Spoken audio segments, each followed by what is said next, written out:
өткен жолы тамақтан ләззат алыңыз, рахаттанып жеңіз деген постыма бір оқырманым осындай пікір қалдырды да, тура өмірдің мақсатындай айттың ғой дегендей. Және қысқа жауап, иә, бұл шынымен де өмірдің мақсаты. Өміріңіздің әр сәтінен рахат алмасаңыз, не пайда өмір сүрген?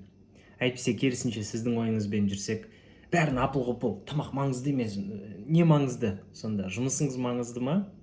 Бүкіл өміріңіз жұмыспен өтсе, алдыңызда тұрған тамақ бар, ол керемет нәрсе.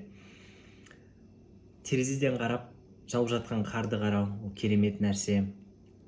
Тауға қарап, ләззат алу, ауамен демалу, біздің өмірімізде керемет нәрсе өте көп. Және оған көңіл бөлмесек, одан ләззат алуға тырыспасақ, өмір деген өтіп кетеді. Сосын 70 жасыңызда мүлдем өмір сүрмегеніңізді ғана, сол кезде ғана түсінесіз.